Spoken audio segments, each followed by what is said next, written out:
journal de la musique avec David Letard. Une artiste valaisanne en pleine ascension. Mila a sorti ce printemps Courbe, un EP tout en finesse et en poésie. Mila est notre invitée ce matin dans le journal de la musique. Bonjour. Bonjour. Et bienvenue. Merci. Comment allez-vous ? Ça va bien. Ça va un peu stressé ? Non. Non. On est Pas vous pour a mis dans des l'instant bonnes encore. conditions.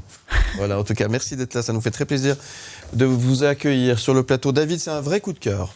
Oui, c'est en préparant une interview pour les Francomania de Bulle qui auront lieu cet été que j'ai découvert dans la belle sélection musicale 2024 une voix qui m'a interpellé, c'est la vôtre justement Mila, et là je me suis dit bon sang, faut que je l'invite, et vous êtes là et vous n'êtes pas seul, vous avez dans vos bagages un EP lumineux qui s'intitule Courbe avec un premier titre élégant. C'est sans importance, courbe, les mots glissés sous mes gestes, tout semble m'échapper, tout m'oppresse. Et bien sûr qui est diffusé sur M, à écouter et à voir également en clip. Mila, Courbe au pluriel, extrait donc de votre EP du même nom. Premier EP, il a été réalisé à Paris avec Frédéric Jaillard. Alors Frédéric Jaillard, c'est pas n'importe qui, c'est occupé de Thomas Dutronc, de Feu Chatterton, de vous aussi maintenant. Il a arrangé et réalisé ses titres en fait. Oui, c'est ça, on a travaillé ensemble, on est arrivé vers lui avec des chansons guitare-voix. Oui.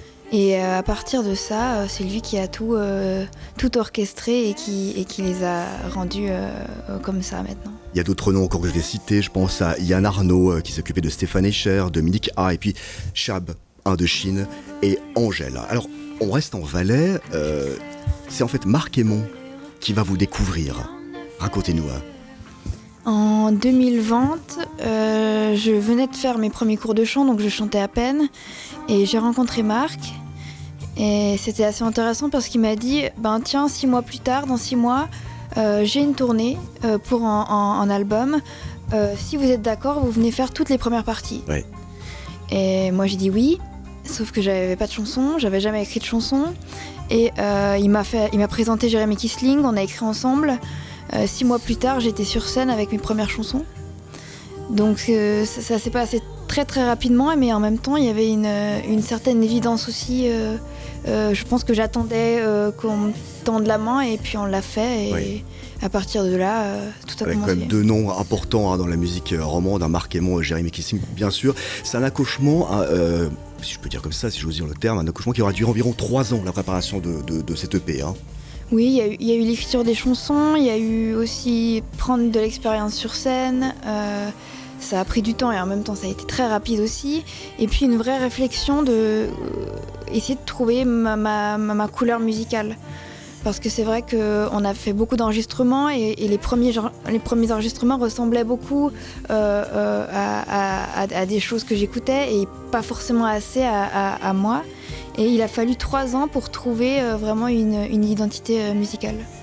L'album, l'EP Courbe de Mila, c'est aussi le titre justement La Chambre.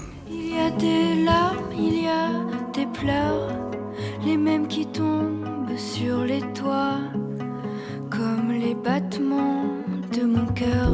Alors Mila, vous avez fait vous l'avez dit, des années de guitare. La guitare en fait est l'instrument qui vous a amené gentiment à venir au chant. Oui, mon père est prof de guitare. Oui. Donc la musique a toujours fait partie de ma vie, la guitare aussi, et je crois que ça a été une porte d'entrée.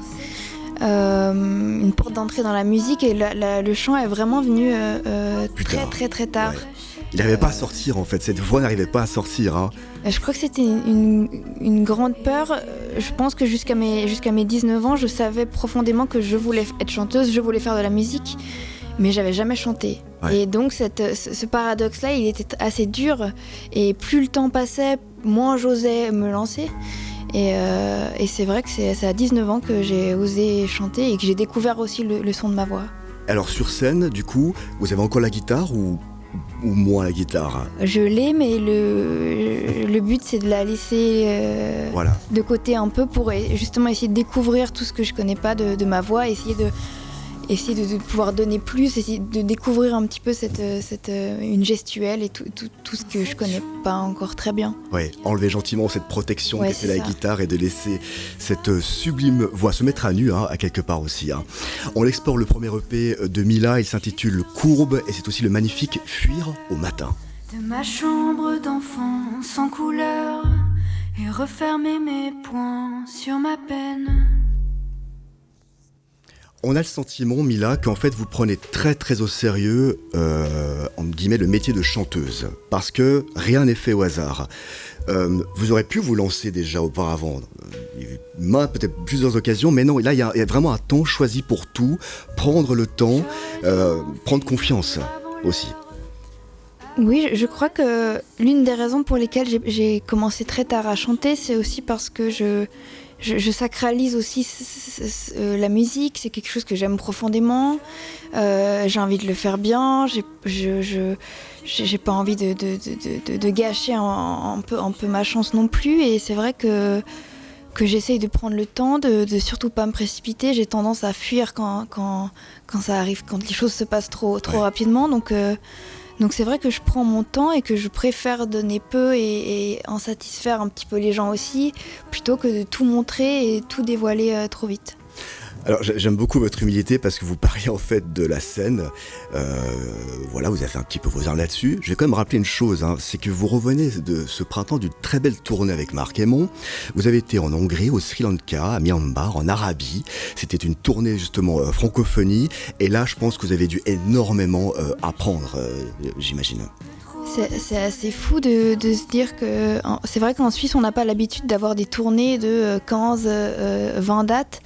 Et ce qui était assez fou avec cette tournée dans la francophonie, c'est que tout à coup, pendant 20 jours, je jouais 20 fois. Donc il y avait 20 concerts d'affilée et on apprend énormément.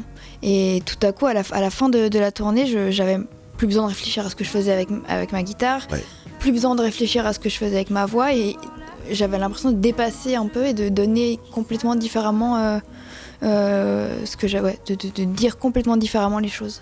Et là, vous serez prête pour les concerts qui vont arriver. Je vais vous donner une liste, elle est déjà assez impressionnante. Là, Mila, votre titre coup de cœur du moment, c'est celui-ci. Je vais rêver de poursuivre sur des rochers luisants, de galure de Fidji, de galure où je sens.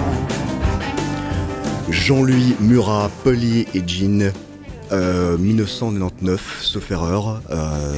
Voilà, Jean-Louis Murat qui nous a quittés en 2023. Racontez-nous ce titre, Mila. Pourquoi ce coup de cœur ? Je crois qu'aujourd'hui, le monde de la musique, il est assez exigeant. On doit être un peu bon partout, plus seulement en musique, on doit être bon sur les réseaux, on doit faire sa propre promotion. Et c'est vrai que parfois, avec toutes ces données-là, on perd un peu pied, on se dit tiens, est-ce que j'ai les épaules pour ça ? Et il y a plein de doutes qui arrivent et je crois que quand j'ai des doutes, souvent j'écoute Jean-Louis Murat qui, pour moi, est l'exemple même du travailleur. Il travaillait la musique comme on travaille la terre, comme un paysan et il me ramène au sens, il me ramène vraiment à la beauté du texte, à la beauté de la musique. Et donc pour moi c'était évident de donner cet artiste-là. Quand on m'a posé la question, je crois que j'étais en train d'écouter cet album. Donc j'ai choisi cette chanson un peu pour en choisir une parce que forcément c'est dur de choisir. Mais donc pour moi c'est vraiment un artiste qui me ramène au sens et auquel j'aimerais ressembler.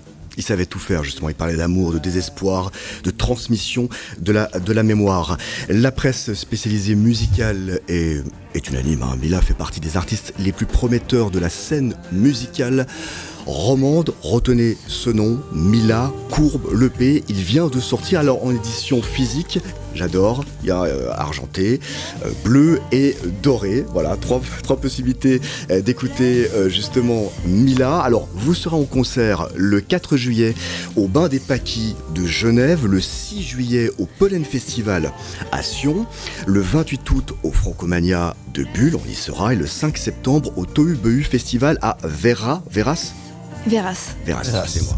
Faut faire attention. Hein. Et le 15 septembre, au Festival Label Suisse de Lausanne. Je crois qu'il y a d'autres dates encore qui Oui. se sont Je vais ajouter aussi que je suis invitée par Marc Aymon le 27 septembre au Royal Tavannes et le 28 septembre dans le cadre des 20 heures de la musique de Romans. On sera aussi avec Jérémy Kisling. Voilà. Tout l'univers de Mila, vous retrouvez sur milamusique.ch. Merci Mila d'être venue nous Merci dire un à petit vous. coucou ici dans nos studios. Oui, merci Mila. Merci.